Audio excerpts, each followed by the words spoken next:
Jay Crawford, Adam the Bull, Garrett Bush, and so many big names, it would take me hours to say all of their names.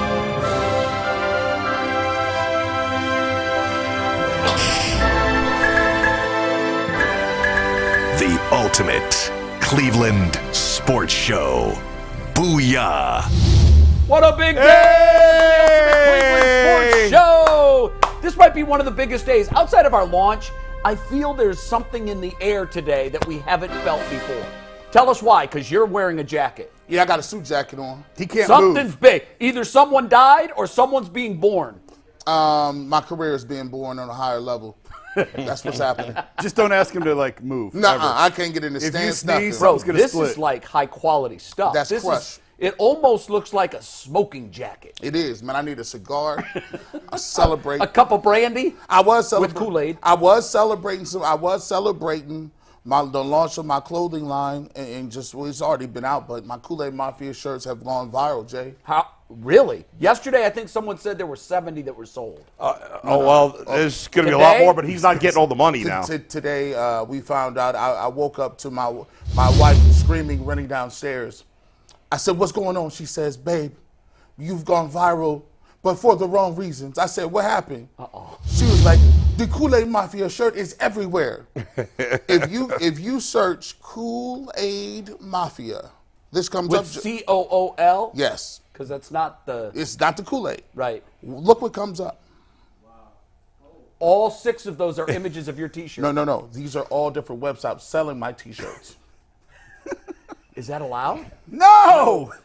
Well, you need a lawyer. Your mom needs to get on these people. That's right. Get your legal team on it. Can- Mama Bush. Mama Bush. I gotta go. I gotta go to China. They're from China. Are they really? And from Scandinavian So that countries. means That you'll is get nuts. nothing from that. No. Look, just if you, there's hundreds of them, and they're even marketing them the Garrett Bush Kool-Aid Mafia shirt. Look at this. This is crazy. Garrett Bush Kool-Aid Mafia shirt, custom Oh, prints. you need a cease and desist letter immediately. That's what I said. Look, they got And they're different. selling them for less than you are. Yes, Oh, and- this is not good. And they got. Where is China your is legal stealing- team, G. Bush? Get your legal team on China this, is for crying stealing out our loud. intellectual That's property yet intellectual again. property once more time. I want my money back so I get a cheaper one. Here, I'm gonna tell you what. Just like everything when you get on the internet, I just want to put the disclaimer out there.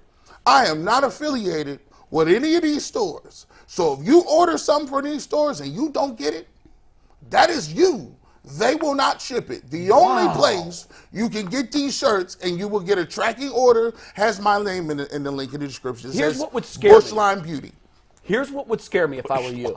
Beauty. Now that it's out there everywhere, someone at Kool-Aid is going to see it. They're going to. Yeah. They're going to see the Now cigar. you're going to get sued. And what my fear now is you're going to be hit with a cease and desist from the real Kool-Aid. Well, They're listen- going to copyright infringement doesn't have to be exact Yes. replication. It doesn't. It doesn't have to be So they're saying exact. you're infringing on their intellectual property. Here's what we'll say. I've done enough to skirt around that little law. Now, Yeah, them- but has it gone Now- that large? Now I don't know how viral it So went. you did it under the radar. Now it's just like this. And Jason says that's your YouTube channel. It's karma. You can't have a YouTube channel with all this NFL films and stuff up there. I don't know how you Garrett's been playing fast I and was loose on, with I was on a NFL films podcast for out of years. Dallas earlier this week. The thing is littered with NFL films. Yeah. It's NFL footage all through the entire hour. Yeah. And I'm like, How are these guys getting away with this? Are we allowed to say like why we don't use? Because film? we're following the rules. following the We're rules. following the rules. Because technically And it's rich. everybody else out there is Renegade Randy. You have to pull it down off the internet within 24 hours if you use it. Correct? Is that right, Mike? Yeah, but no one does. You have By the 24 way, are we hours to also pull it down. Channel 3 doesn't do that. Are we going to also acknowledge that G is the only person under the age of 75 with a pocket square? Oh, I like pocket Oh, squares. no, I got a pocket bunch of squares them. are it. I got a bunch of Pocket them. squares are totally Yeah. it. Yeah, Bull, you're the only one under 75 without a pocket. Yeah, I'm the only one without it? Yeah, because Really? now I'm guessing, just by looking at it, Yeah. this could be one of the new wave pocket squares that is actually a pocket liner pulled out. You know what it is. Is that it? Now, here's a trick. I can tell because it's flat. So when you tuck that down, that's the inside of it. Here's what you do, bro. Get me together. Get me together. You give it a little ruffle. Get me together. This is origami right here. There you go, dog. Now it looks more like a real pocket square. Yeah. But if you like it the other way, put it the other way. No, I just want my shirts back. So I hurt my soul. Okay. We haven't even gotten to why this is a big day. Yes. It's a big day because after all of our blood, sweat, and tears, after all of the hard work of McNuggets and Steve and Anthony and Earl and our big boss, Steve, who's here, and everybody that has sat on this panel, we have finally cracked from being a YouTube stream show only. Today at 12:30, the 12:30 to 1 half hour will be broadcast live in the Cleveland market on WKYC Channel 3. Congratulations to all of you guys. And you should be proud of the hard work that you've put in because this is a big, big step. Everybody's very excited, obviously. We're going to sign off on YouTube at 12:27, and then we'll be back on WKYC. We hope that every single person watching us now joins us at WKYC. We need that. Yeah. We need that. We do. need Eventually, support. that last half hour will be on YouTube, but we want you to watch live with us at 12:30. It's going to be mostly the same show that we normally do with a little twist to it. A little twist, yeah. It's There's brand some new new content, though. 30 minutes it's all of new brand content. New, never before seen Browns Browns right. Steelers It's preview not a, content. It's not a replay. It's not an edit. Nothing like that. We will be live, and we'll do it every Friday throughout the football season. Now, one thing we want to make perfectly clear. We're not going to stop the YouTube show. I have heard from so many people over the last 2 weeks, does this mean that the YouTube show is going away? It does not mean the YouTube show. You're our vertebrae. You're why we stand. You have supported us so much that there are other entities now within the Tegna organization, mostly Channel 3, that have said, we want to spread the reach even further of this show. We've been breaking viewing records for a month. Yeah, we pretty just much. keep breaking a record. Every day we break a record. We had the post-game show. How many views does that have? 40,000? It's our most viewed show Ever. Is it up to 40,000? It's the 38.5. Okay, so it's more than half of Cleveland Browns Stadium full. Yeah. Imagine you guys that did that show sitting on the floor at Cleveland Stadium with the building half full. People watching you. Well, we almost Taylor Swift. So here's Give us what I another say. We're just trying to spread our reach. And most importantly, we want to introduce the show to the folks that are not quite tech savvy. So the barrier to entry on a YouTube show is higher than it is for a television show. A TV show, you grab the remote, boom, and you're watching. Obviously, it's a little more difficult to find our show, but not much. You go to any browser, you go to the search bar or the navigation bar, and you type in UCSS, enter. Very simple. And everything that comes up, thousands of different media clips, will be the Ultimate Cleveland Sports Show. What you do after that is you click on the Ultimate Cleveland Sports Show logo. That takes you to our homepage, and that's where you can watch us every day. When you do that, hit the subscribe button. That way you'll receive notifications whenever there's breaking news. We're on 11 to 1. If the Browns make a massive trade at 3:30 on a Friday, we're on. We're on, and we're telling you about that. That's right. So if you subscribe, you'll get the instant messages, and you'll immediately be able to watch that content. So again, thank you for watching. We hope you continue to watch, and today's a great day, fellas. Yeah, and please join us again on Channel 3 for the final half hour, all of you watching. And we're hoping to get everybody who's watching us on Channel 3 to join the rest of you on YouTube, the other 19 and a half hour or 9.5 hours that we're on during the week. Yes. Exactly. Plus all the bonus stuff. So, today's show, Yeah, 20 hours. busy day. About 100 hours. Browns wore the white unis in practice yesterday. It kind of burned my retinas. It was that hot. I mean, Yeah. it was just, these things It's the are, first time in 100 years the Browns have nice uniforms. they're unbelievable. You're probably right on that. I Yeah. mean, look, I do like what they've done with the orange and brown, but let's face it, no one ever says before they're going to a big event, honey, get my orange and brown suit. I want to look my best today. Yeah. No one ever says that. No, never. You were probably part of a scrum that I was a part of when LeBron was kind of making yeah. those points. Like, Yeah. you know, orange and brown, He it said, ain't it. He said for years, change the colors. Change it. So we're going to show you those pictures. and McNuggets wrote a specific question about these uniforms that is very, very funny. We're going to laugh at, but we're still going to talk about it because maybe he's onto something. When you look good, you do feel good, There's truth and to you that. do play well. Yes. I'm a uniform guy. Every time I step on a baseball field, tomorrow I'm stepping on the field for the championship series. I will be buttoned up. I'm kind of like you in that. I'll have everything on point. You gotta have. Listen, if you gotta have alternates. You gotta have your spikes, your cleats. Everything's your gotta match right. Everything, the wrist, Everything. everything. And if they let you wear a visor, please wear a visor. Yeah, and they look so good with those white helmets. Oh yeah. Tim Couch on the show today. Today. We're going to talk about Nick Chubb usage versus the Steelers. Was the Bengals game more of a roadmap for where they're going with how they're using him, particularly as a pass catcher? And will they continue to give him in the ballpark of 20 touches a game? All of that being said, McNuggets, good morning.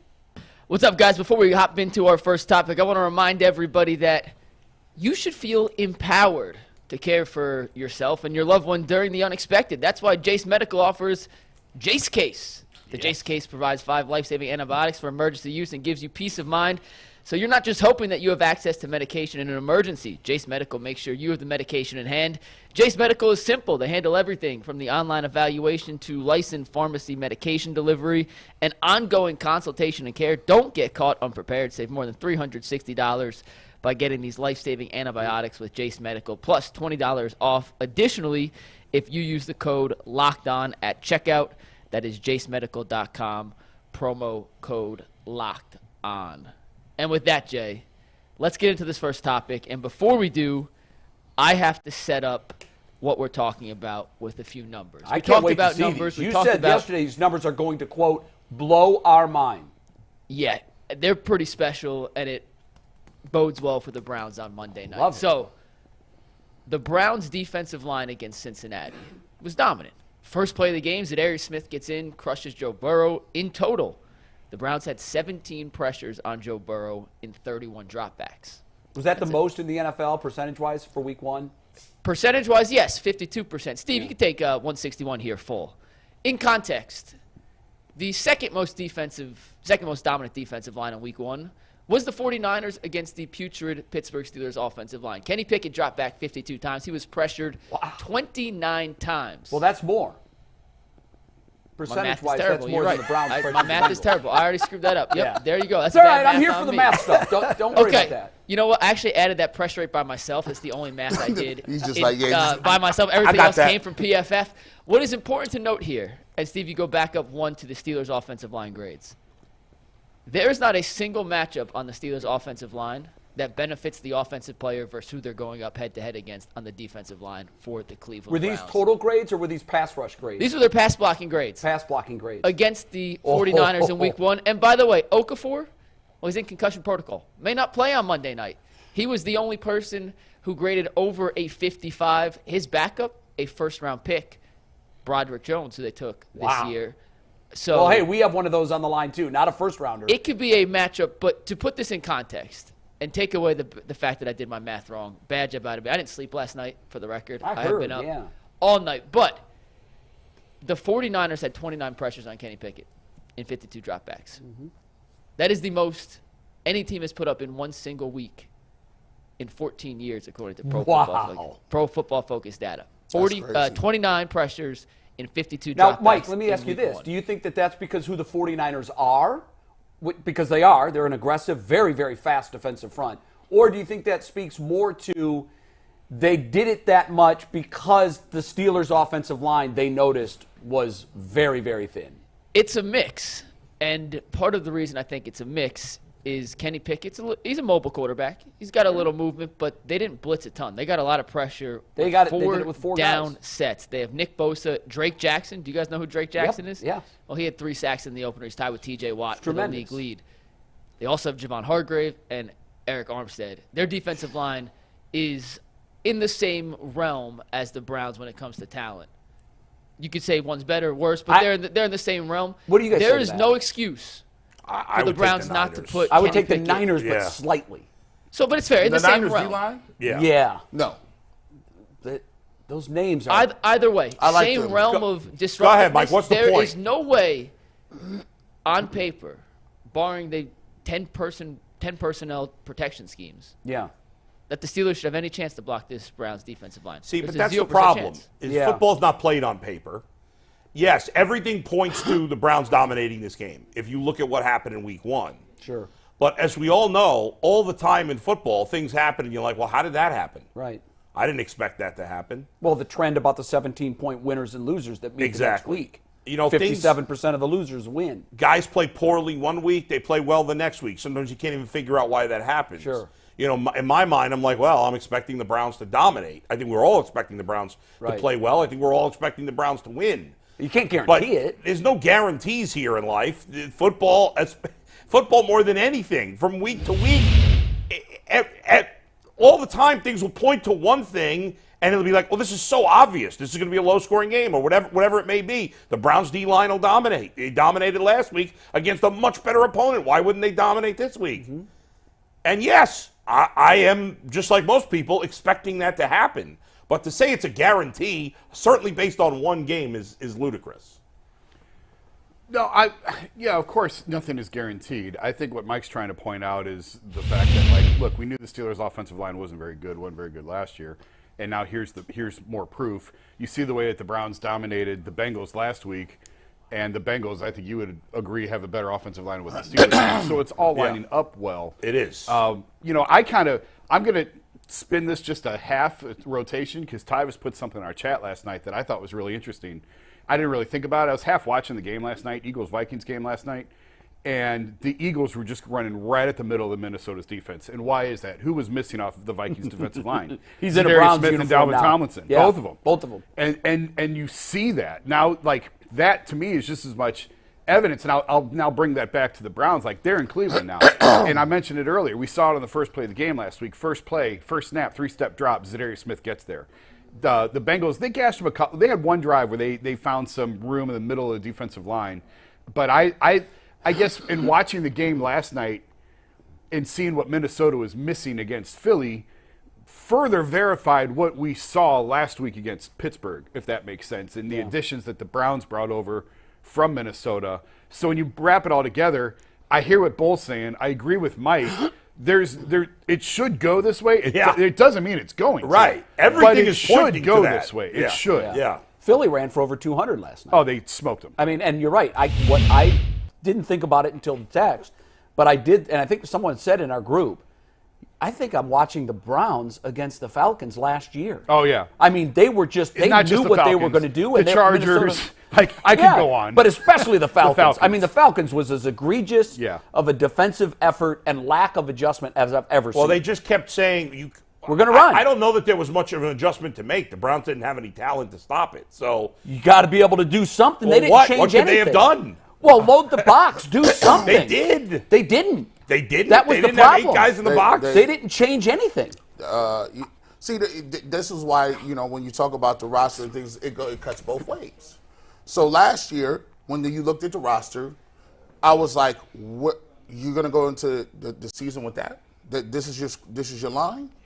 And so when they got ran all over, there was no question in my mind that they were going to get ran over. Well, in Zero. fairness, we weren't that down on the D-line going Oh, in. yeah. Well, that was our big question mark. That and wide receiver. Tackles was the question going into It It last was Yeah. a year. question, but We we didn't go thought- into the season thinking they would have sucked. Oh, no. Well, we thought Clowney and Garrett would make up for the lack of Right. bulk in the We middle. knew it wasn't- And we knew it wasn't wasn't enough. great. To Bull's but we point, didn't- I don't yeah. think we thought they'd be the worst collection of Yeah, defensive no way. tackles in the No, history of no, the NFL. but we did Which say is they're basically going what to they be were. the Achilles Yes. heel of this Yes. football. Yes. I'm the Kool-Aid man. I was knee-jerked about it. People called me G. Bush. you're being overrated. You're just knee-jerk reaction. And I said, well, I'm the Duke of knee-jerk. That is how I actually got my name, by being like, these D tackles are horrible. Joe Woods is terrible. You got to think about it. In this market, people is 2-3 years slow to the party.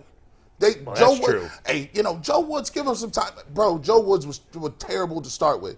Taven Bryan, Togiai, you can look at it. If you play the game, you can look at it and be like, that ain't going to get it done.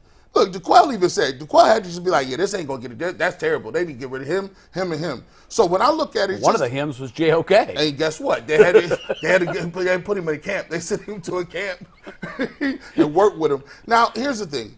Camp DeQuell. You could go to the hospital, right, one time, and you could be healthy, fine, ain't no symptoms, nothing. You go for a routine checkup. The doctor tell you, yeah, some tests came back, and you're really sick. And you're like, what are you talking about? I eat well, I exercise, and you're in denial. But the doctor has diagnostics. The doctor has a test. The doctors have seen this before. It don't take you 5-6 times to get one diagnosis. Sometimes the first diagnosis is the right one. When I watch the Cleveland Browns, I see the playmakers. I see the ball playmakers. I don't need to see, people don't need to see Patrick Mahomes 10 times to know Patrick Mahomes is Patrick Mahomes. He proves it over and over again. Now, but we didn't know it after his first game. But when you saw the skill, though, we saw the potential. We saw that. Yeah. We saw the potential. So when I'm looking at the Browns line and I look at the Pittsburgh Steelers line, I know I got Myles Garrett and Za'Darius Smith, and they put it on tape. How many sacks did they get Monday? Who? Browns. But 5, 4, 3? What did The that? 49ers had 5 on Monday. 3? Yeah, so how many the Browns are going to get? I got them at like 6. Wow. That's a lot. That's a lot. I mean, but It certainly could happen. It's not crazy. It could happen. But think Yeah. about it. If you just take Pittsburgh out of it and you say Team A, which would be the Steelers, you put a blank card over it. You put a blank card to say this team has these PFF grades.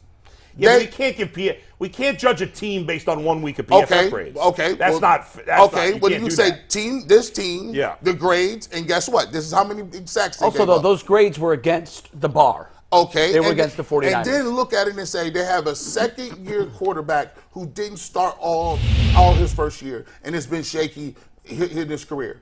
You would say, okay, well, that's a no-brainer. Like, he's a second-year quarterback. He's not going to be out here moving around like a veteran. It's not like he has some sort of pocket presence or stestuff that he's going to, he's been working on. The bottom line is the Browns' defensive line should dominate the Steelers' offensive line. Yeah. Like I said, there's no guarantee it's going to happen because things are weird in sports and don't always go the way you expect. But everything on paper points to that if the Steelers have any chance in this game, that they have to do what we don't expect them to do, which is be able to protect Kenny Pickett against the Browns pass rush that should be one of the best in football this year. As far as the PFF grades, you can't look at the Steelers' PFF grades and say, okay, well, the Browns are going to dominate, but then look at the PFF grades of the Browns tackles and the defensive backs from last week and say, oh, well, those don't count. Because I feel like that's what we've done. We've taken the PFF grades of That's true. DeJuan Jones and the defensive backs they all- and if say, we're gonna- no, they played better than that. But then you look at the Steelers' PFF grades and go, oh, well, look, they suck. The PFF grades Well, say I think that we the only also difference looking at is the who they were results. playing against, too. But we're looking at the results, right? 24-3. Yeah, You're like, well, but- that was pretty good. But the trouble with comparing 1 week PFF grades is you have to consider heavily who they played. And who the offensive line of the Steelers were going against is the yardstick defensive line in the NFL. But in you the can San say that Francisco same thing 49ers. for the Bengals receivers. Of course you can. And the Browns defensive Of backs. course you can. Well, That's why but- you got to give the Browns defensive backs. See, they won that battle. I agree. So that's why I was so shocked that their grades were so low.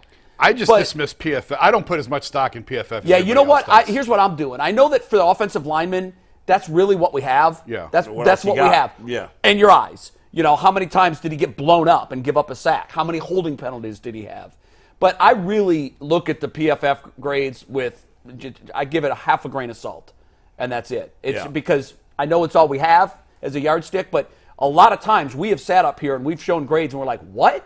How in the world did they get to that? I've talked to too many people in the organization who roll their eyes at PFF. Yeah.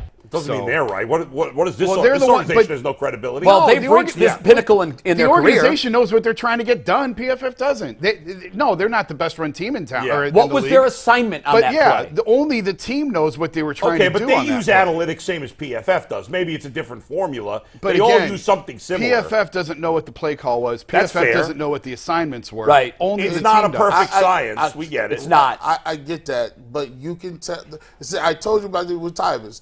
If Tyvus don't know what the play call is, but if Tyvus sees a formation and 3 receivers in this coverage, He has an idea. He has a I gauge. trust Tyvus more than I trust I PFF. trust Tyvus more than I trust He played in PFF the too. league. Yes.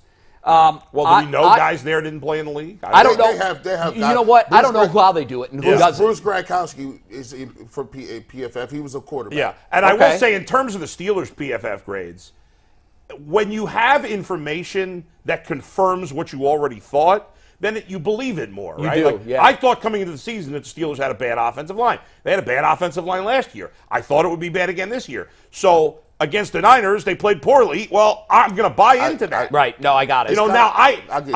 I get you. the Browns had a bad defensive line last year.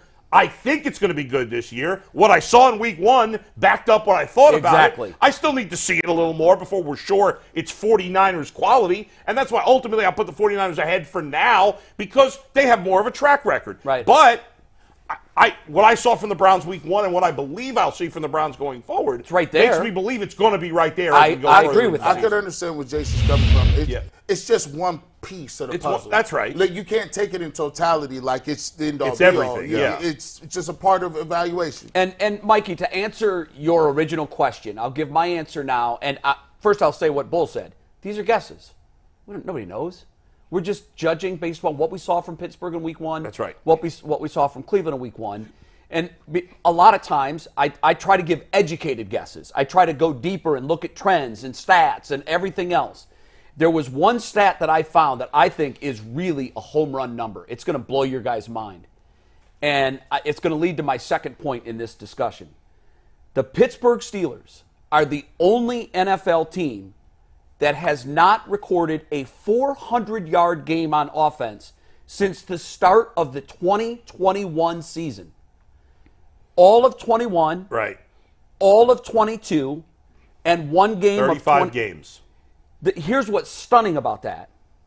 Every other team has done it at least 3 times. And there's some bad teams in that group. There are some horrible teams in Yeah, that group. right. Now, that's part one of why I think the Browns are going to dominate the Steelers this week on the defensive and offensive line. I'll take it a step further. Yesterday in the conversation with Aditi, everybody on this panel was stunned that Canada is back as the offensive coordinator for the Pittsburgh Steelers. This is the trend. This is the body of work he has put on paper and on tape. That's right. Aditi, much to my surprise, said on this show, well, he's back because the owner doesn't like to pay coaches that aren't on the pay, that aren't on the staff. I'm not surprised about that because she and I have talked about it off the air. Okay, well, this next stat will surprise you. Yeah. The Rooneys, who are widely regarded as the blue blazer kind of Tiffany owner in the NFL, right? Mm-hmm. They have defied the talent cycle of going down every 5 years and coming back up. They have. They've stayed at the top. Yeah. They've done it because they're smart. They make the right hires. They give people a little bit of room. But when they figure out that it's time to move on from someone, they've done it. They've done it with players. They're equivalent to me for a baseball comparison of the St. Louis Cardinals. That's a very good Now, the comparison. Cardinals having a bad season this year, because but the they almost Cardinals never do. The reason that's a good comparison, the Cardinals win every once in a while, but Yeah. they're always relevant. Always relevant. And that's the Steelers. They Even though they're win not once in a sexy while, even though they team. haven't done it lately. Right, not sexy, Right. don't spend the most They're just money. steady, you know. Yeah. But here's and by the way, the Cardinals have changed their front management and middle management a lot over the last couple of years because they realized it wasn't the right thing. The reason it surprises me that Rooney wouldn't be willing to pay, what does an offensive coordinator make? $1 million? Probably not even that much. You Okay. think Matt Canada's making $1 million? The fact that Yeah. they wouldn't write Matt Canada a check Yeah. to fix what is clearly broken. It's clearly broken. And I said this on the air yesterday, and Aditi said, is that true? I said, once upon a time, Jimmy Haslam was paying 6 head coaches. Hey, that's the one thing you could... And here's the headline. Yeah. The Cleveland Browns have paid or are paying 6 head coaches $49 million not to work. That's the one That was thing, 6 head coaches that weren't with them anymore. That's the one thing you can give Jimmy Haslam credit for. I mean, it's a criticism and a credit. I think it's an indictment. Whatever. Yes, but at least he's willing Good job to do it. for recognizing that you've been terrible. That's right. But at least he's willing to do that. That's, Yeah, you know, but the bigger part of that is, it's like Mrs. Lincoln, other than that, how did you enjoy the play? What jumps at me on that headline is, we were paying 7 head coaches at one time? That's almost impossible to do, guys. I don't. 7? Here's the headline from Cleveland.com. Read it out loud. Yeah. Okay. The big over Browns pants. I don't know how Jimmy structures the contracts. Yeah. I know Dan was the same way with the Cavs, and when he fires guys, he stretches it. So it's still true. But if it's a 5-year deal, he stretches it over 10 years. But we've gone away from the point you wanted to make. Yes. Well, Well, that they have an point that I'm offensive making coordinator is who has not done a good job. Their offense is broken, and a lot of people that watch the Steelers a lot more than I do tell me that Canada is absolutely the problem. but- Just like we sat here last year and said that we know what the problem is But with the Jay, Browns defense. Then why I don't buy that only because everybody was going nuts about the Steelers offense this preseason. Yeah, but that's the typical hype cycle that always happens. It doesn't happen for every team. It happens when you win all the time. So the assumption is, well, we're going to give them the benefit of the doubt because they've always figured it out. I heard so many people this offseason, Kenny Pickett, he's looking great. You think Canada's the problem of the offense? I mean, I don't know. I don't watch the Steelers close enough to know for sure. There's a lot of people complaining about Matt Canada last year. The Steelers fans I know are screaming about it. Again, we only have one game to go on this year, so it goes back to overreaction Monday. Let's wait and see. If they're still as terrible 3 or 4 weeks from now, then Matt Canada. But the stat that I gave you, that's indictment. They haven't had a 400-yard game in more than 3 years. He's not a good coordinator. And old people, when you get older, you get stuck in your ways. That's fine. He could be a bad coordinator. He may be a bad coordinator. And also, they don't have that much talent. I don't think they're a very talented offense. And it's hard to when these recycle things where you want to get good every 5 years. All it takes for you to do is miss once or twice. Everybody's going to miss in the draft. Everybody's going to miss in free agency. So the Steelers but they haven't.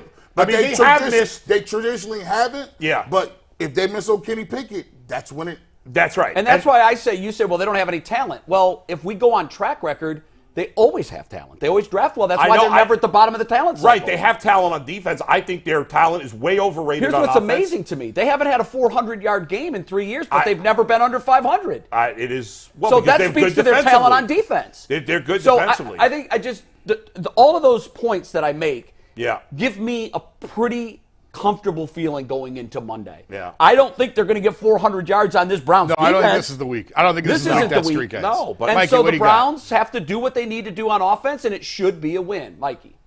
We got to bring in our next guest in 1 sec. Before we do that, we have a poll result to read you from the YouTube chat. Whenever we read you results from the internet, it's brought to us by our dear friends over at PCC Airfoils. If you're looking for a job with career advancement and great benefits, well, PCC Airfoils is a leading manufacturer in Northeast Ohio. All locations of PCC Airfoils in Eastlake, Menor, Wickliffe, and Minerva are hiring for all positions starting at $18 and up, plus full benefit packages, paid time off, and a signing bonus. You can apply online at precast.com/careers to learn more. We asked the YouTube chat with over 300 votes whether or not they believe the Browns can get 20 or more pressures on Kenny Pickett.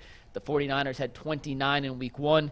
85% of the chat believes the Browns can and will wreak havoc on the Steelers' offensive line and Kenny Pickett. And with that, let's bring in the last quarterback for the Cleveland Browns to beat the Pittsburgh Steelers in Pittsburgh. Thanks for spoiling the first question. In the regular season. In the regular season. That is the one, the only Mr. Tim Couch. Hey, there he is. What's up, guys? Did you know that was still the case? Did you realize that? You know, I saw that stat yesterday, and I'm like, surely that can't be right. 2003. Man, it's right. Are you kidding me? So I don't feel great about it. I'd love to see the Browns go in there and win a few games, but man, I sure didn't realize it had been that long since they were able to do that. I mean, that's just some of the stats with the Steelers here in Cleveland, or Steelers period Well, against the Browns. the one you've been reading all week. Tell Tim that stat. Yeah, Tim, the Browns haven't finished ahead of the Steelers in the standings since 1989. 1989? 1989. Wow. Yeah. My goodness, I didn't realize that. I know. I saw 10 another years stat before about you were drafted. Yeah, that's crazy. I saw a stat the other day about Roethlisberger's record against the Browns, and I guess he was like the winningest quarterback in Browns Stadium. Yes, that's true. So, I mean, the numbers are just ridiculous, man. That is great. You know what? Tim Couch was 11 the last time the Browns finished ahead of the Steelers in the standings. That's disrespect. That's nuts. That's ridiculous. That's nuts. Tim, is this the year, Tim? Is this the year the Browns finish ahead of the Steelers? You know, from what I saw in week one, I would have to say, yeah. You know, the improvement on the defensive side of the ball with Jim Schwartz coming in, the way he's changing things up. Guys, it looks different than last year, right? You know, we were sitting here last year in week one talking about, you know, there's no communication, there's blown coverages, we're not getting pressure on the quarterback, we can't stop the run. And what we saw in week one against a very good offensive football team was the exact opposite of that. You know, we saw defense creating havoc on a really good quarterback, making him, you know, they held him to 80 whatever yards passing, which is phenomenal. I know the weather played a little bit of a role in that as well, but this defense looks much improved. And, you know, offensively, I think we're going to be a lot better as well. I think Deshaun's going to have a big year. Obviously, we're going to be able to run the football with that offensive line and Nick Chubb. So hopefully this is a year that streak ends, and we don't have to say it's been since 2003 anymore. Tim, I know we want to look ahead of the Steelers, but I have to – this could be a really stupid question, but I'm going to ask you anyway. Against the Bengals, neither team was expecting it to rain. And it didn't rain that hard. It wasn't a monsoon by any means, but it clearly affected both teams. Does it matter as a game plan as a quarterback because my theory all week has been, well, neither team prepared for it, neither team expected it, so then when it rained, neither team knew how to handle it. But obviously you played in the rain before, and it just felt like the second half game plan was different. Am I nuts, or is that a thing? If you're not expecting it to rain and you set up a game plan for clear skies and then all of a sudden it rains all day, can it have that big of an impact? Because I don't understand how that light of a rain could have impacted both teams as much as it seemed to. Yeah, it had a huge impact on the game. You know, I think early on in the football game, Burrow the ball looked like it was just kind of squirting out of his hand. He had no zip on the football. You know, even like the short intermediate routes, the 5, 10, 15-yard throws, they were just kind of barely getting there, dying at guys' feet. So he was really struggling with the elements for sure. I always found it very difficult to throw the football in the rain. It makes you make different decisions with the ball. Then normally you drop back and you see a throw, you're like, I can get that in there, and you zip it in. But when it's raining like that, you just don't have the velocity on the ball. You don't have the control in your grip. So you do have to change the way you attack defenses and the type of throws you're going to make when it's raining like that. And I guess, the Browns adjusted to it, better in the second half. They were able to run the football. Deshaun looked like he was throwing the ball a little bit better to me, considering the elements than Burrow did. But it definitely does change things. It makes it harder, especially like you said, when you're game planning and you're expecting nice weather and you've probably got all these, these shot plays in the passing game coming off of play action and things like that. And you really just can't call them when the weather's like that.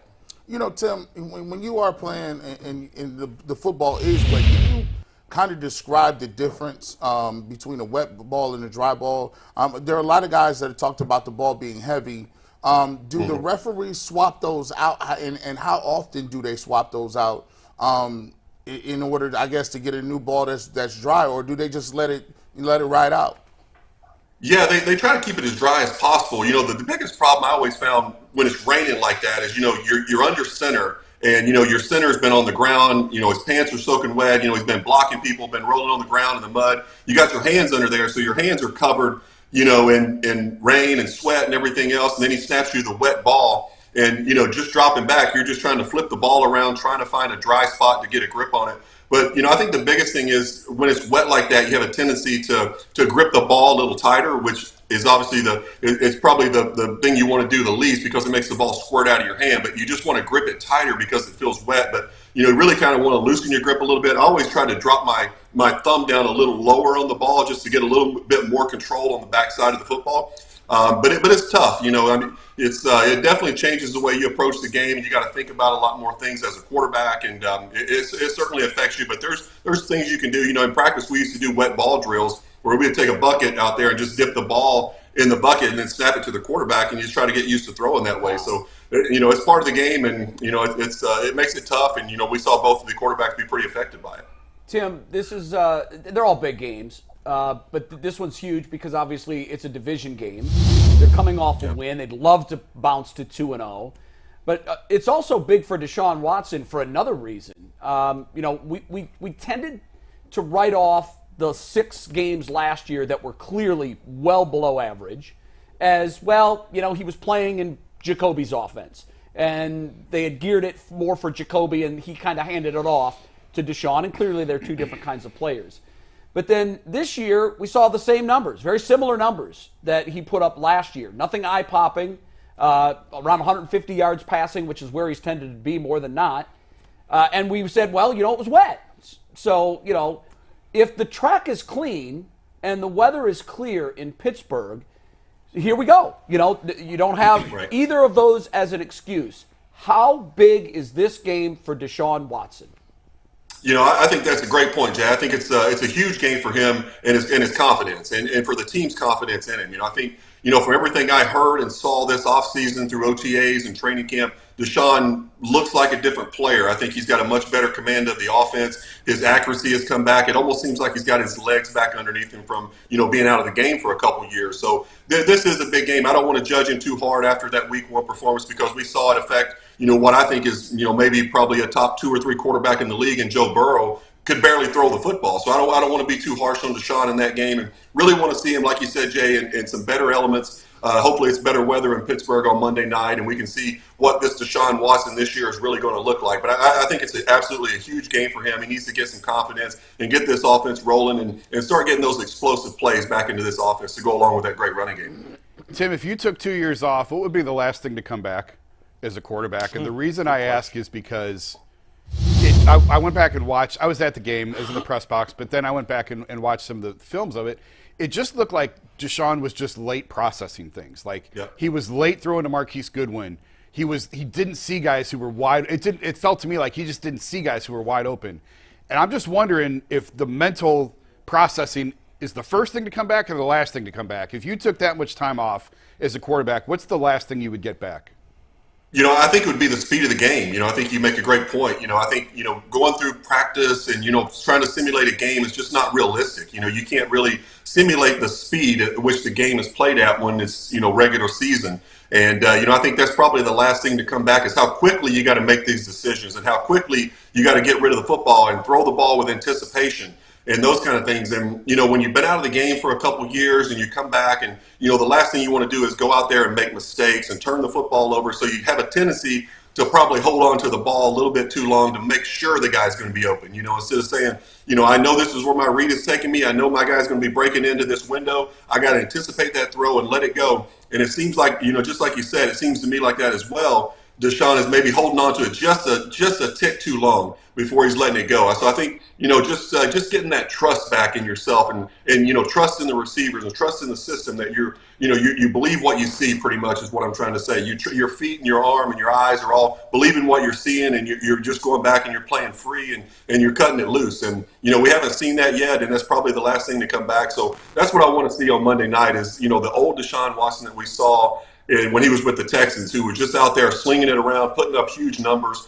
And, hopefully that guy comes back and he can have that type of season this year. Tim, one of the questions I toss around in my head is, I go back to years past when they talk about specifically, complementary football. It seems today it's like, okay, we either have to have Deshaun Watson do his thing, or we have to have Nick Chubb do his thing, or whose team is it, or do we need Deshaun Watson to be elite? Complementary football is something that helped a lot of teams win that had great quarterbacks too. When you say that Deshaun Watson has to have a big game, how would you describe a big game? How would you describe him having a breakout game? Is it what he's seeing? Is it numbers? Is it stats? Is it the win-losses? How would you gauge whether or not he is back to what he was before in Houston? Yeah. For me, I think it's more of the way it looks. Is the ball coming out on time? Is the passing game does the passing game have timing and rhythm in it? Is Deshaun seeing the field? Is he anticipating throws? Does he have command of the offense? Is he getting in and out of the right plays at the line of scrimmage? Going out there and getting first downs and the offense is moving and operating within a good rhythm. And, that's what you want to see. To me, that shows he's back. For me, it's not necessarily about, going out and putting up 350 yards in the passing game. It's, are the plays there, or is he making the plays that are there to be made? When he has a deep shot down the field and it's wide open, do you hit those throws? If it's 3rd and 9 or 3rd and 10, is he going to sit in the pocket? You know the blitz is coming. Is he going to take that hit, anticipate the throw, make the big throw and catch over the middle? Those type of things is what I want to see. And so for me, it's really just the way it looks, more than it is stats that on a stat sheet. I just want to see the offense moving in the way it should, and getting the playmakers the football, getting it out of your hand quickly, staying out of negative plays. Obviously, eliminating turnovers, those kind of things is what I want to see from Deshaun. Tim, I want to follow up quickly on what Jason asked. I thought that was a great question, Jason, about what's the last thing to come back. We're almost talking about it as if he didn't play last year, because you're saying when he's away for a couple of years. Right. He played the last 6 games of last year, all of camp this year as the guy, and then 1 game this year. So if that's the last thing to come back, should it take 7+ games for it to return? It could. He was out of the game for a while, and I think more for Deshaun. I think it was probably, and I've never been in those shoes that he had to go through. With all the the stuff he had to deal with off the field, of people saying things about him, attacking him as a person. So that has to take a toll on you mentally. So where does he? How does he get himself back on the field and believing in himself and feeling good about the person he is and the player that he is? So I think he dealt with more than just it wasn't like he had an injury and he was coming back and this guy he was dealing with a lot of stuff off the field that had to attack him emotionally. People were attacking his character and those kind of things. So I think that probably plays a toll in it. And I think just now he looks more confident to me. I think watching him in the offseason and the things he's doing with the guys and taking them working on their own, away from camp and stuff like that, taking the receivers and working and just trying to get a feel for the guys and get everyone on the same page within the offense. So, for me, I think it's, more for Deshaun's confidence as, it is anything. And I think once he gets his confidence back, he starts believing in himself. And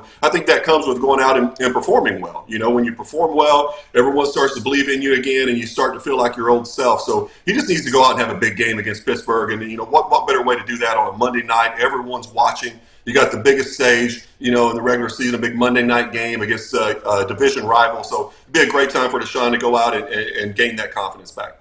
Tim, G referenced Nick Chubb in his question to you as well, and we've talked a lot about Deshaun Watson, but part of it, the Browns have in recent years have never really thrown to the backs all that much, not as much as they could. It's a good weapon that a lot of teams use. That if you would have any criticism, fair or not, of Nick Chubb's game, the only thing would be is that he's not much of a pass catcher. I would argue they haven't given him the opportunity rather than it being his fault. However, they did make him a sort of focal point in the passing game as well this past week. He led the team in receptions. Do you expect, we're about to talk about this, I'm curious your take, do you expect that to be a much bigger part of his game, or do you think it was an anomaly in game 1 that Chubb was heavily involved in the passing game? Right. I hope it's a bigger part of the game plan and a bigger part of Chubb's game because, anytime you can get the football in his hands, it has to be a positive thing. I think, with Deshaun, if it's you're taking a shot on, maybe first or second down off a play action, what you want to do is you want to work from the top down. If the shot's there, obviously take it. If you get a one-on-one situation, take those shots. I want to see 4, 5, maybe 6 shots down the field every game. But if that shot's not there, if they guess right and they're playing the, soft zone coverage, there is nothing wrong with dropping back, getting off that first read, dumping it down to Nick Chubb, 5, 6 times a game because who breaks tackles better than Nick Chubb in the league? No one I can think of, maybe Derrick Henry or somebody, but, you get him the ball one-on-one with a linebacker in the middle of the field, he's probably going to break that tackle, and that 5-yard little dump-off turns into, 12 to 15, 20-yard gains sometimes. So, I think for Deshaun, he needs to get real comfortable in getting the ball into Chubb's hands, and if it's not there, finding that outlet receiver and getting the ball out of his hand as quickly as possible into Chubb's hand and the playmaker's hand. So I hope that they expand on that. It did look good in week 1, and, I want to definitely see more of that as the season goes on. Tim, when you flip to the other side, we talked about a little bit about how ferocious the Browns defense was. Myles Garrett early in the game doing the crossover dribble. I mean, he's looking loose as a goose out there. He's got more talent around him by far than he's ever had. Are you expecting him to have his best season ever? I would think so. When they signed my guy Za'Darius Smith from Kentucky, I thought that was a great addition because Za'Darius can flat get after it, man. That guy is a great player in his own right. I think, obviously Myles is on a different level than pretty much anyone, but Za'Darius makes a big difference. He really does. He frees Myles up, and they're able to move Myles around. I love that they didn't just line him up in one position. We saw him over the center, like you said, doing the basketball crossover, just having fun and loose and just creating havoc. And they're such great players, those two, and they look like a different defense. I really was impressed by the way they played. The defensive backs looked awesome.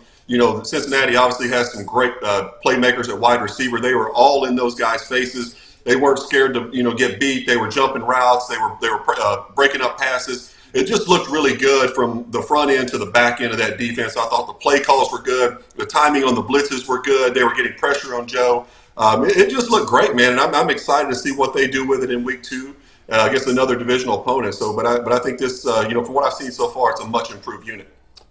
Tim, you got DeJuan Jones starting at right tackle. Take us inside the huddle a little bit. What are some ways that a quarterback who is playing with a rookie right tackle or a rookie left tackle, what are some things you can do as a quarterback besides getting the ball out quickly? Is there something you could do with the protection schemes to help him out? Or wait a second, G. What would Tim know about that? He played behind great offensive line. They were fantastic. He played behind maybe the greatest offensive line in the history of football. Hall of Famers, all 5 of them. Yeah, I feel great. My body feels great because of that nowadays. Thanks, guys. Yeah, we called him the Paper Moon. Oh, God. It was rough. I think, to your question, I think, he's obviously a massive human being, and it's so he's got a great base there to be able to go out and protect. When you're going up against a guy like T.J. Watt or some of those pass rushers they have in Pittsburgh, you're going to have to help him a little bit. He's a rookie. I think obviously the biggest thing is what you said is getting rid of the football quickly, but putting a tight end to that side, obviously chipping with a running back, just making sure you're getting him the help, especially on the obvious passing downs. If it's 3rd and 7, 3rd and 8. Don't just put him one-on-one on an island with one of the best pass rushers in the league. That can really break a young player's confidence. So, sliding protection, to his side, chipping with a back, tight end in, staying in to block on that side. Just those kind of things, I think, just to kind of help him, especially early in the game when they come out fired up, that stadium is super loud, and, those kind of things, and it's obvious passing down. So I think you help that rookie out as much as possible. I will say this, Tim. Baker was good at this. Changing his cadence up. Baker was great on the hard count, changing it up. He got a lot of people to jump. I don't know if Deshaun has that in his repertoire, but that's one thing that helps out a lot too. It does help. That's a great point. Yeah, I forgot to mention that. Your cadence is, it's a little tougher on the road with the crowd noise because you can't, they can't really hear you that well anyway, and a lot of times you're going on a silent count. But your cadence is very helpful in those situations for sure. Aaron Rodgers, great at it, just absolutely great at Yes, it. Okay, yeah. Before we let you go. I think I know where you're leaning, but is this the first time since you did it in 2003 that the Browns go into Pittsburgh and come home with the win in the regular season? I really think it is. I just don't think Pittsburgh has the offensive weapons right now to keep up with Cleveland. I think this defense will go in there. They're going to keep it to a low-scoring game. I think Deshaun has a good game. I think Chubb's able to establish the run, and I think finally we can say they haven't won a game there since 2003. I think this is the year that they get over that hump. They win a game on the road, regular season game on the road in Pittsburgh, and the streak is over. So Deshaun Watson can join you in the very exclusive club. There you go. Since the 20th century. Thanks, Tim. Tim, great stuff. Wait, no, before we go, Tim, we got one true or false question. Steelers-Browns history. Are you ready to play a one-question round of true or false with us? Yeah, let's do it. I'm ready. True or false, Tim? Ben Roethlisberger has more career passing yards versus the Browns than Otto Graham, Bernie Kosar, and Brian Sipe have combined against the Steelers. True or false?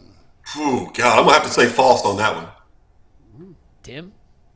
You got it right. If a one-question answer was enough to take the belt, you would win because that is correct. The trio has slightly more than Ben Roethlisberger does by himself. We do true and false every Wednesday with Tyvis, and this week Tyvis was our champion. But Tim, because Tyvis did not go 100%, I am now retroactively awarding you the championship belt for your 100%. Somewhere Tyvis is offended. I'll take it, man. I'll take it. Yeah. Thanks, Tim. Tim, great stuff. Thanks, All right, man. We'll appreciate see it, you guys. next Good to week. be with you.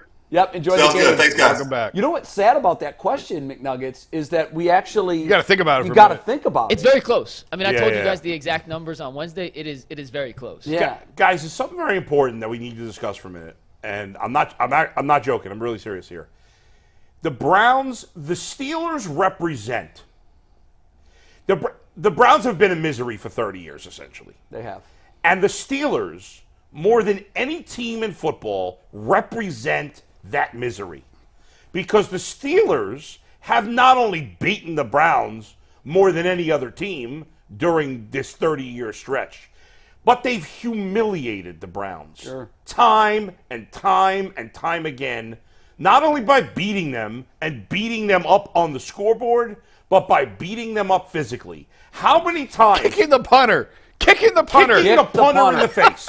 How many times have we seen the Steelers humiliate the Browns? Colt McCoy beating the tar out of Colt McCoy. Nobody did anything. No. Not only do I want to see the Browns win on Monday, I want the Browns to humiliate the Steelers. If they're up 30, go for another. Jay lives in his fears. Don't listen to Jay. He lives in his fears. If you're up big, keep your foot on the gas. Score another touchdown and another. And the Browns, they need to play with a physicality that we haven't seen from this franchise in a long time. I'm not saying play dirty or take cheap shots or hit knees, but every tackle, hard, tough, nasty. They need to send a message that this is not the same old Browns, that the Browns ain't the Browns anymore. They need to be the more physical team. They need to dominate this game and really send a message that we are finally here. To that point, the playoff win should have been that moment, right? It should have been. So why are we still here? You know why? Because we didn't follow it up. Yeah. And the Steelers, to your point, always followed it up. That's right. That playoff game felt like... They just beat us year after year, game after game, and humiliated us game after game. Right. The playoff game felt like the final shovel of dirt It felt on like Ben. the worm had turned. It's over. Because the Browns are here. Right. And then, like, the last 2 years, that it feels was the like end, nothing's changed. Yeah. And that game was the end of the Roethlisberger era. That was it. See, some dynasties back in history, when you lose the king, guess what? Your whole kingdom could get slashed and knocked down in 5 days. Like Rome got burnt in 1 day, and they were like, "What books?" You got to look at the fact that the reason why it felt like that is because the person that was supposed to lead you, the general, the quarterback, the guy that can consistently see quarterbacks play for 10, 15 years. If you got one, that's how long your dynasty is, right? Yeah. You'll be competitive.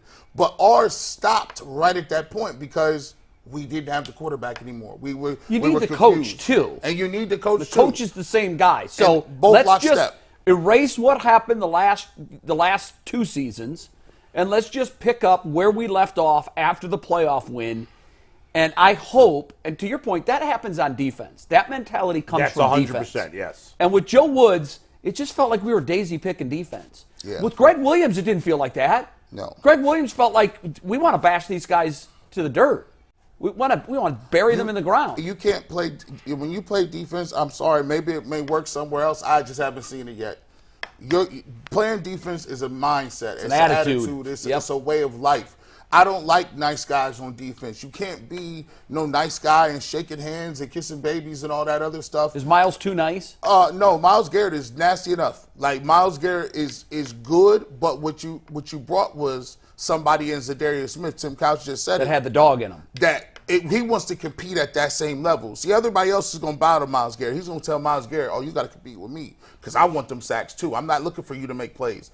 I like playmakers. I want guys who make plays." And so that's why you feel that energy level because everybody wants to get to the ball now. Delpit, Anthony Walker, everybody wants it. So that's why I asked that about Myles because he's got a pleasant demeanor. He's a nice guy. And we, as we've been scratching our head trying to figure out what it is that's keeping him from busting through that glass ceiling to become not just because he's an elite, we all agree with that, but with him we all say he's got the ability to be the bar, the best. Yeah. And I just wonder, is it a lack of dog instinct? His personality reminds me a lot like Michael Strahan.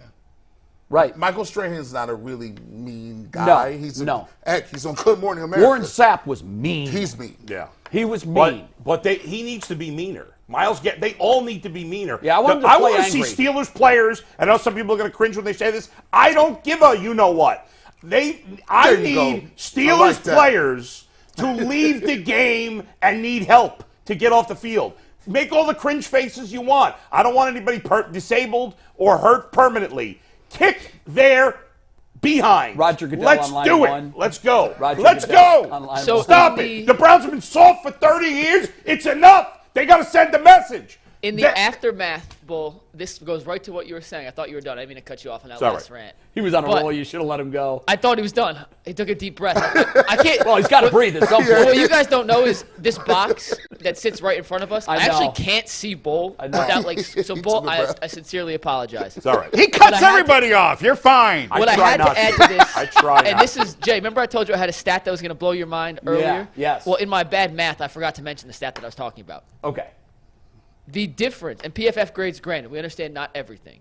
Dan Moore was the lowest graded offensive starter. That's the Steelers' left tackle in the entire NFL according to PFF. He alone gave up 9 pressures. Was he on Bosa, though, all day? And Drake Jackson. Okay, He gave so up 9 9 pressures, pressures. 6 hurries, 2 hits, and a sack. Going against. Yeah, but he's He going had a against Myles 30 Garrett and Za'Darius Smith this week. Well, it bodes He, well for us. that's what I'm getting at. He had a 33.7 overall in pass blocking grade. Wow. Pass The block. difference, Oh my the God. difference Jed Wills between left. Myles Garrett and Za'Darius Smith, who were both 90.5, 90.2, and Dan Moore at 33.7 is the largest single difference of PFF grades between any offensive tackle and their projected matchup at defensive Okay, that's end. a great stat, and it does bode well for us. And Bull, I got to tell you, Yeah. outside of the needing help part, I don't want to see anybody get injured because this is human drama we're talking about. Yeah. I couldn't agree with you more. I almost wish, I hope that they could. Can we get a clip of this over to Kevin Stefanski? Can you inbox that to Kevin? His Yeah, tweet? I got him online. He actually texted me he's going to watch at 12:30 when we I go just on need Channel him. 3. Good. I just need him to play that in the locker room before the game because that is the message they do need to hear, Bull. Yeah. It's time that we end this nonsense charade of being their baby brother. That's right. Not even little It's brother. enough. I'm done with that. To your point, Bull, I will say for Myles Garrett, I mean, he is known for once upon a time beating somebody over the head with a helmet. That's right. I think he's nasty. I think that, but I think Myles is nasty enough. It doesn't come out. So all how the much time. meaner can he get? I mean, you know what? what you want, dog? Miles is who he is. He doesn't need to change his personality. He's No. not. if he's got the right guys around him, and he He's does not now. mean on the field, though. He's not going to bite the head off a bat and drink the blood. That's not who he is. But glad. you can't fake who you are, and he fair. is nasty on the field. Yeah. I don't want to go back and I've already said there were things in the offseason I wish he would have done better and done differently. But this is who he is. Yeah. And on the field, he's a terror. I can't and we remember know who the that. quarterback was, but one time I saw him help the quarterback that he just knocked to the ground up. Yeah. Yeah, I seen that. I didn't like that. Oh, I don't mind that at all. I didn't like that. Because you know what? You help him up and say, I'm going to put you there again. and Yeah, you- I'm you not a remember- fan of that, but hey. By the Miles way, says Myles by the Garrett. way, that landing with all of your weight on the quarterback is the Myles Garrett rule. Myles Garrett, in his first year, used to get these 15-yard penalties, remember? Yep. He'd hit the quarterback and land on him, and they throw flags because they're like, you can't land all of your body weight because he was breaking people's shoulders. I mean, he's just good. I mean, Myles Garrett can like exceptional. dinosaurs, and It you was can't block actually him. that Steelers game when he got flagged for that roughing. Yes, right. And it was we looked at that and went, and I talked to him What's after funny that though, game. now when we see that, we're like, oh, it's a penalty. Yeah, But well, in the moment, we're like, that's a penalty? After that game, I talked to him and I said, do you know what a penalty is anymore? And he said, no. And he said, the way that they expect me to hit quarterbacks Yeah. And then roll over. angle Levitate. and roll off them, Or defy he said, gravity. I'm going to injure myself trying not to land on them. But clearly, I guess they've all Now he does adjusted it and perfect. adapted. Now I get they it. know. I get you don't want to like have them driving them into the ground, Right. but to just fall on a guy. I mean, Yeah, what I can you know. do? But anyway, Remember Turkey Joe Jones and Terry Bradshaw? Yeah. He turned him upside down and spiked him into the ground helmet You first. can't do that no more either. You can't pick nobody up and slam them. Horse collaring was a Oh, thing of no. the like you. That was how You I do was that now and tackling. you're getting a vacation. By the way, have you seen Terry Bradshaw's statistics? They're so awful. Well, boy, you talk about this all the time with Yeah. kickers. Yeah. It's not that he's so awful. He was good in his day. 50% completion rate and half of an interception to touchdown ratio was outstanding. I think the he threw game more is picks. different I now. think he threw more picks than touchdowns. I in his don't career. think he did, but other greats did. I mean, go look at Lynn Swan's numbers and tell me how he's in the Hall of Fame. Well, Yeah, right. Super Bowls. Yeah, it's That's amazing. why. And that's why. You know, we yeah. think of Paul Warfield as the greatest receiver in Browns history, Yeah, right? Yeah. I believe he had one 1,000-yard season. That's nuts. They just never threw the ball. And I think the most balls he ever caught in a season was like 50. I mean, wasn't it? It's a different game now. I've never seen Lynn Swan stats before, but holy, you know what, Jason? Right? Yeah, Right? well, it was. But listen, they were He's exceptional in the era. He's in the Yeah. freaking Hall of Fame. I mean, Did Bradshaw and throw more deservedly picks so, than I'll touchdowns, say. Mike? Super Bowls. That's why he's in the Hall of He Fame. made It's great Super Bowls. catches in Super Super Bowls Bowls. too. You remember the one against the Rams where he hit it Yeah. and concentrated on the ball and caught it falling down. That's like the iconic. Yeah. Last But one catch. what's his numbers, Mike? If you got him, His entire career is essentially Justin Jefferson. his entire Lynn's entire career. Wow. Crazy. Is essentially Justin Yeah. Jefferson. Now it is a different era. game. It's hard I to mean, you much can't different compare. game. Woody Hayes used to say 3 things can happen when you throw the ball, and 2 of them are bad. Yes. So Yeah, that's I how mean, they all in those live by days, it. if you had 1,000 yards, you had a magnificent season as a wide receiver. he only now did it once. Now 1,000 yards to me means nothing. Even if you go Because look at it's Joe a, Namath. it's a throw happy league. Yeah. And Joe that's why. Lynn Swan Joe never had Namath 1,000. was, you look at his stats, and I'm like, Namath's stats weren't good Namath's either. stat. I'm like, you got in because you had a Namath fur may have coat. had more picks than touchdowns. But back then, it was just different. Guys threw a lot of interceptions. Tom And Darden you one could year, I hold think, led the receivers, league with too. 7 interceptions. Who's going to get 7 interceptions this year? Nobody. With 17 games. No, it's it's crazy. crazy. Okay, let's talk about something that was really a hot topic on Monday, and I think continues to be, and Tim touched on it, is the usage of Nick Chubb. 16 carries. Yeah. 18 carries, 106 yards, 4 receptions, 21 yards. That was the part to me that really jumped off from him being used differently this year than last. This has been a missing piece of the Browns offense for years. Is it a one-off or is this a new trend? I hope not, because even Kareem Hunt, who was a really good pass catcher, when he played, I didn't think they threw the ball to him enough. Now his play declined. That's why he's not on a roster right now. But anyway, I think Nick Chubb is capable of this. I always thought he was capable of this. I never understood why they didn't use him in the passing game. I don't think it's an anomaly. I think it's a part of the offense, Jason. I don't know that he'll ever lead the team in catches again like he did in Week 1. I think that was weather-related and the fact that, again, it just felt like Deshaun was half a click off. But I'm saying I don't think it's an anomaly that he's going to be part of the passing game more than he's ever been in the past. No, I agree. yeah. He shouldn't lead the team in reception. That's not a What do you very high expect? bar. 2, 3, 4 catches from him a game? I think 4 is reasonable. Yes. I think 4 is a little high. You do? Yeah, See, only I'd say because- 3. He should have 3 targets a game. By the way, he had 4 targets and 4 catches. Yeah, only because we talked about it before. I think Deshaun targeted 9 different receivers. I don't know if Right. it's always going to be that high, but if it's rolling, I think he's going to be looking down the field more, and that's more of the safety valve dump off. Maybe I don't know. 4 just feels a little bit high to me. Maybe it was because of the rain. Yeah. What I like about it was he was 100% on his targets. They connected. They worked. Yeah. He moved the ball for 5 yards an average. That's about what he gets on a run. Yep. And the whole idea for me, guys, is to get him in open space. Get him a little bit of cushion between he and the first defender. Because we know that the first defender oftentimes does not bring Nick Chubb to the ground. Right. And I think what's in our future is Nick Chubb catching one and breaking it and Oh, for taking sure. it for 40 or 50 Absolutely. yards. Nick Chubb has never averaged more than like 2 receptions per game. No, I know. And He hasn't been the I'm pass catcher expecting that- him to average over 3 this year. And he's never really averaged even 2. I would just say we saw Nick and Kareem in the backfield together in Week 1 last year and thought, okay, here we go. Yeah, Like, this is it. and that was it. And that's the last time we saw I it. never saw it again. After I broke the story of him getting 18 carries, that's what it's going to be. That's his target. He is never, after going over that target, he is never, like, after he went over 20 carries, he's always been down the very next game. Carolina Panthers, 22 carries, right? Very next game against Jets, 17. 23 carries against Pittsburgh, 19 the next week.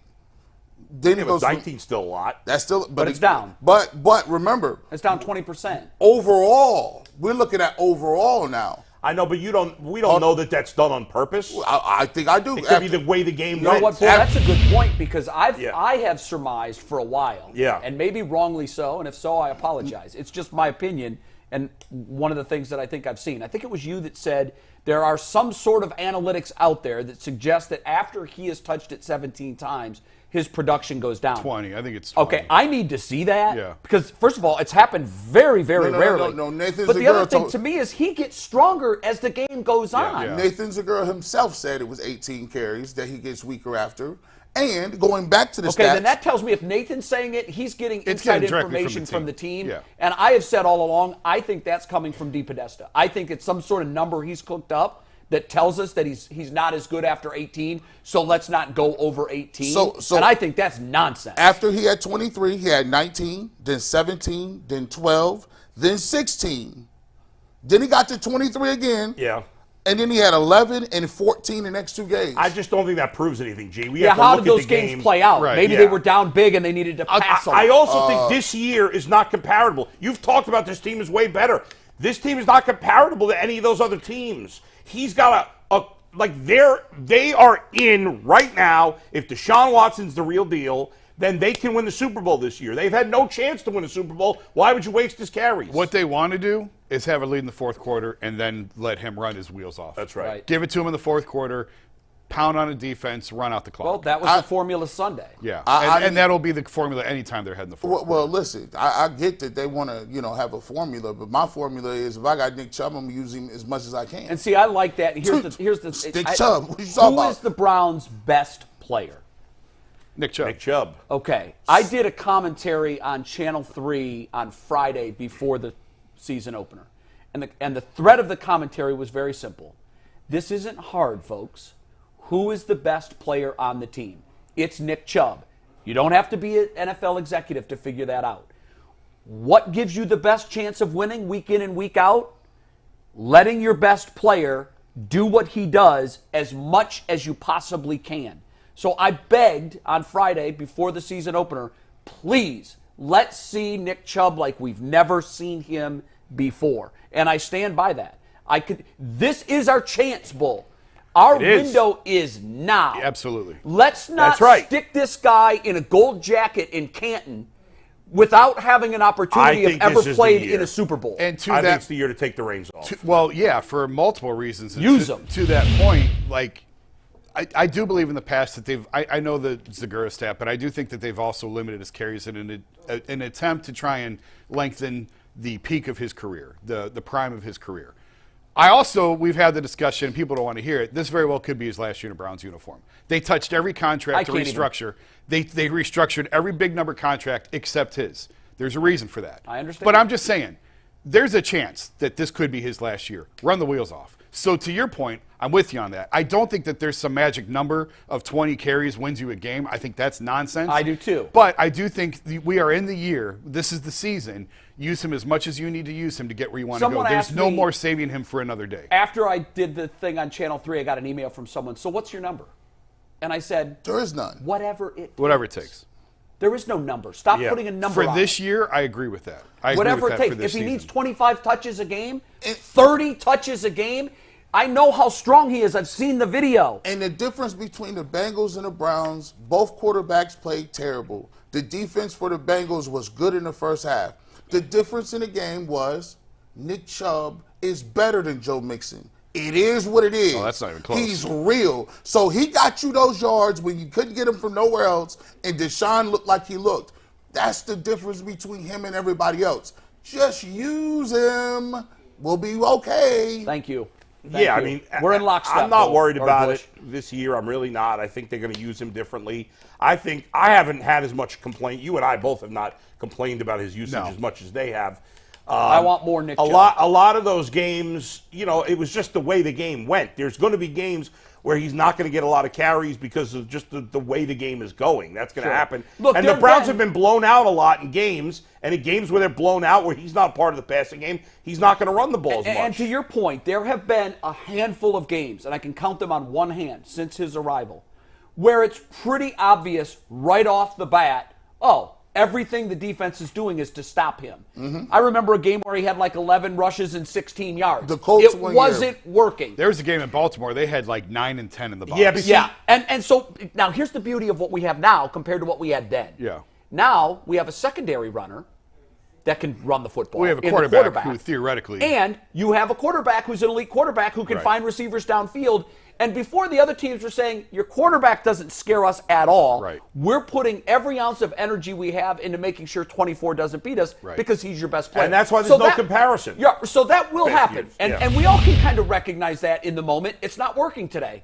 Go away from it, establish the pass, do it in reverse, establish the pass, and once that starts working, then try to go back to the run.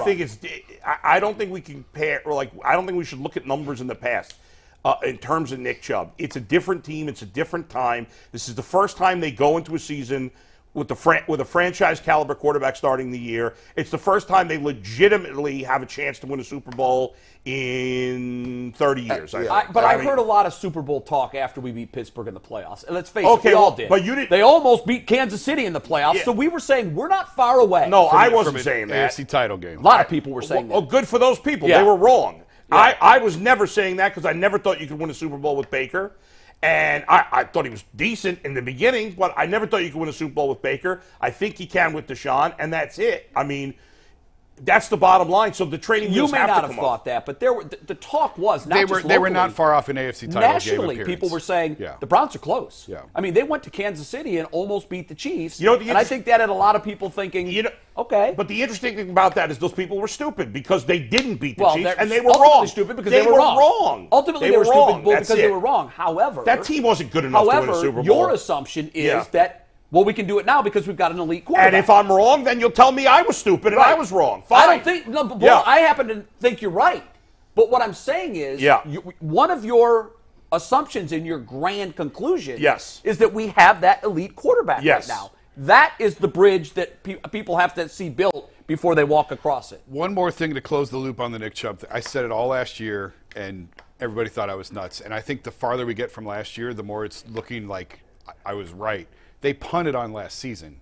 They punted on the season. As soon as the suspension went to 11 games, you're right. They didn't go after Garoppolo. They looked at Jacoby Brissett and said, that's good enough. We'd rather roll over the cap space. We're going to need it in the future. And this season is what it is. And that's why they kept some of the training wheels on Nick Chubb, because they weren't playing for anything last year. They knew it was over as soon as the suspension went to 11 games. That's right. Now all of the like it or not, that's true. You're right. It is true, and I don't like it. I don't like it as a fan. Well, but it's the reality. You called it where too. they You were. said this is a gentleman's punt. I should have made the T-shirts, but they'd have stole them too.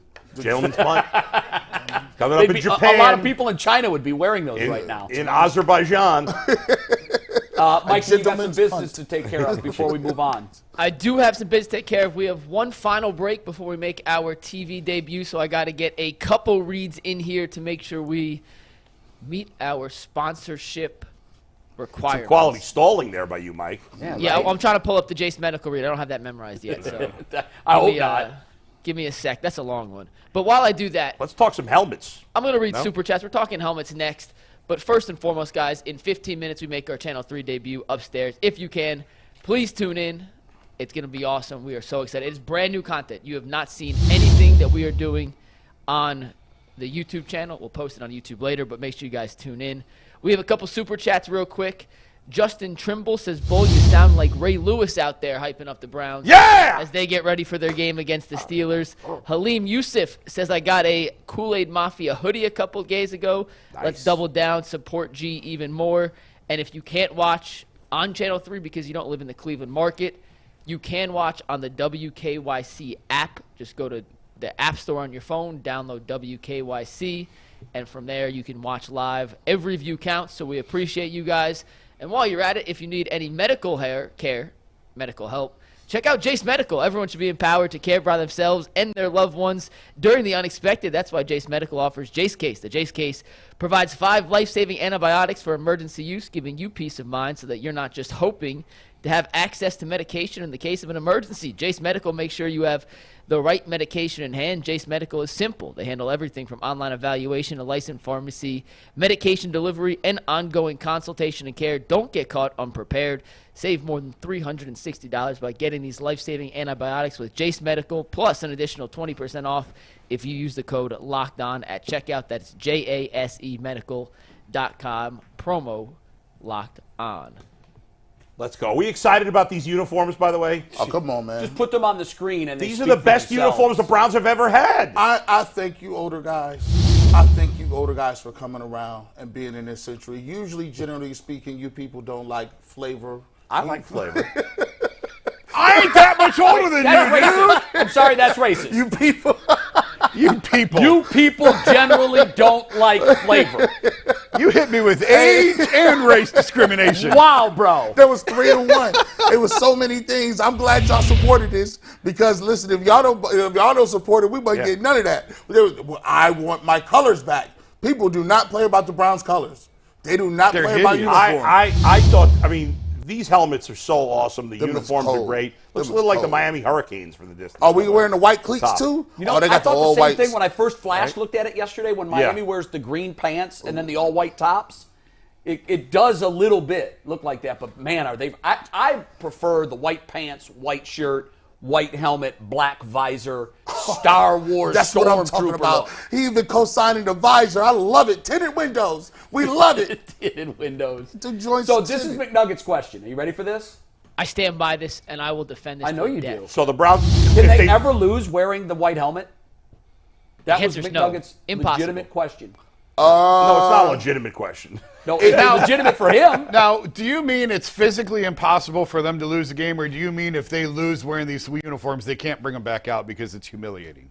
What exactly No, do he you meant mean the by former. that? I mean, then we would just pick games based on who's got the better uniform Well, listen, every week, if right? we go, what are we wearing them? that's 4 the games thing. this year? 2. Just No, no, two? Whoa, whoa, whoa, whoa. Three. I thought it was 4. Okay, if I we thought it go, was 4. If we go 3-0, does there become a groundswell of support to make this the permanent helmet at Yes. some point? Yeah, I think so. Yes. I would co-sign that. And I traditionally have been very traditional on this Yeah. and said never change the helmet. But if it works, go with it. You need These more things than are 3. good. It's a great. So a couple years of It's a 3 wins. snowball. Maybe next Yeah. year you do Yeah. 5 Yeah. games. If you remember back to '95 when the Indians wore those blue alternate And jerseys. you stole it. Yeah, I was yeah, going yeah. to say that. Yes. Remember You that? stole Yes, I like loved it started off as a one-off, Yes, and they and won. then they're like, let's wear 'em So again. They wore them They again, never and they wore lost them to again, those. Yep. and all of a sudden it became the uniform. It's They all they never ever wore. lost. I You couldn't still to even this buy day it. say it should be our uniform. You Yeah, guys it was laugh. That question's so serious. the blue top came from the alternate to the everyday look. I love That it. blue, I love listen, it. that blue. When they started wearing the whites again, we was like, bro, what are you doing? Where's the blues at? Like, Yeah. we need them. Like, Here's those the thing were with hot. orange. It's okay as an accent color. It's not a great primary color. No, it's terrible. Like if Right. you're gonna somebody say, hey, you got to wear orange to this this gala. Okay, you would wear an orange tie Pocket and a square. pocket square. You Yeah. wouldn't wear Pocket an square, orange bull. Pocket jacket square. or orange pants. Yeah. But and so to me in football, the helmet is the suit coat. That's what people see the most. That's right. And the pocket square and the tie are the pants Secondary. and the jersey. But to me, the helmet is the main accessory to the uniform. Make that look good. Make that on point. And I think everybody would agree that white is a better color than orange as a Yeah. primary. You can't, because you Well, can't. any color's a better color than orange. What now, about hold on. purple? Now, if they The get- Ravens, I don't like the Ravens uniforms. If either. they- I like You them. do? Yeah. I hate purple. if there was a metallic orange helmet like Oregon's that Or is matte. like metal, like the metal, shiny metal, those would be phenomenal. Yeah. These are undisputed facts, guys. If you wear white cleats, you run a faster. You're 40-yard you are dash. faster. You're just Facts. faster. That's not a If fact. you look good, Oh, yeah. you play good. If you have new shoes yeah. in basketball, not said you're going one to shoot good- a higher one fact. percentage. I Hey, want Bull, if you Bull. put here's the- white we shoes can do this on- as an experiment. I want Bull to get a pair of his Brooks black sneakers. They don't make white shoes in triple extra No, wide. now listen. He's going to run the 40 in those, okay? In the They gotta black have some sneakers. pigment on them. And we're going to time him. Yeah. And the My next gray day, because shoes. it's going to take him some time to recharge, Yeah. and to rejuvenate. Next week. We're going to get him out there in white cleats, Okay. maybe with some white sweatbands. Can we get Mike a dictionary so he knows what the word fact means? The word meaning of what? Fact. Fact. Fact. Fact. It is a fact. Well, we use it a lot as hyperbole. Yes. You know, we'll say, hey, Myles Garrett's the best ever. Hey, And this is he'll often chime 2023. in, Facts don't matter anymore. You just make up your own facts anymore. Yeah, we got our own set of facts here on the UCSS. If you It drink- is, once again, Yeah. I will repeat, Bull, it is a proven fact No, it's not. that if you have white cleats on, you run a faster 40-yard dash than if you had black cleats on. So They'd be here- if you clean. wear the number 44, you are slower than the same exact person wearing the number 1. There are that's slow facts. numbers. Yeah. There are slow uniforms. There Agree are with that. slow colors. Yep. All white is faster. All white looks crisper. You tackle harder. You're more accurate as a passer. You catch the ball better. None Your of that is football true. IQ goes I- up at least 5%. None of that is all a white fact. uniforms It for may not be the a win. fact, Bull, but Yeah. if you ask all the folks that have played the game for a length of time, they'll tell you what they prefer. If you're playing That's a different dynasty than calling it a mode, fact. if you're playing You're a right, it dynasty is. mode in Madden, the first thing you do Is switch to white Set clothes. up the uniform. give me a visor, give me the wristbands. Let me stack these up. Take them high school gloves off. We wear team issue gear around here, and no, you're not getting number 3. Your speed is an 80. Only people in a 90 speed get single digits. That's how it works. And that's here. why that numbers seem faster, because only fast people get them. You see what you did? Yeah, but What you do know we what? think about a 0, by the way? DeAndre Swift last night wearing 0 Well, looked Greg good. Newsom's wearing 0. I don't love it. I don't A love it. running back love it. wearing 0, that seemed Kevin weird to Love me. I actually wore it. don't love the zeros. I think I 0 don't is not either. a fast number. I don't think it's a Yeah, fast that's number. true. White shoes. It looks Johnson good wore on the D tackle though. It does. A On a 0? big guy? Looks like an igloo on Put the it this big way, guy. Mikey, the Racetrack. Championship series this weekend. I've got white spikes. I've got black spikes. The white spikes White. are polished and ready to go. Yeah, it's not even. Listen, hey, everyone who's played a sport here, even in high school, Earl, if you look good, do you play better? You look good, you feel good. I know when I Play look better. good, I produce good. So That's Anthony, it. you played high school I soccer. produce good. When I got the orange and blue Puma cleats, I've never played better. See? We have a TV show today, our very first TV show. What did Bull wear? Collared shirt. Look good, Feel broadcast good. Well, I didn't have a choice, so. He got a memo. I mean, come on. Hey, some of us took the memo seriously. Hey, look. G. Yeah. Bush took it to the next level. I almost wore my tuxedo today. Hey, I'm not look. kidding. I joked around about it yesterday, and then I thought, it's a big day. I should break out the You know what? tux. I if you worn yours, I would have worn We mine. should have. I wish I would have said yesterday I would've on the worn air I was mine. going to do it, because Yeah, that would have been yeah. fire. Hey, We could all You wear know what? tuxes Mike next is Friday. right. Mike is right. I actually led my team when I was a sophomore in high school in stolen bases, believe it or not. Wow. And I wore white cleats. There you go. So fact. Once Fact. again, fact. Your I'll t- best year stealing bases ever, you wore white cleats. I'll tell you what, McNuggets. I was listen, 13 to 14, baby. Hey, Jay, a good rate. Jay came down here, was telling about these dress codes. When black people start getting new emails from people, we get scared. I'm like, who is this? Why y'all emailing me? I don't know y'all up there. I'm cool. I was like, yeah, I'm fitted up. I need a pocket too. I need a watch. Yes. Put all of it on. I don't know who G. that. Bush, I want to compliment you. I think this should be the new you. Oh, for real? Who's the cat we have on from Kansas City who's known Darren for his Smith, suits? our guy Darren. Right? Yeah. Who's the guy in Philly? Howard Eskin. Eskin. You interned under him. Steve, our leader. Known for his threads. I mean, that dude's clothes. Yeah. I mean, every time I see him, he's in a $1,500 suit.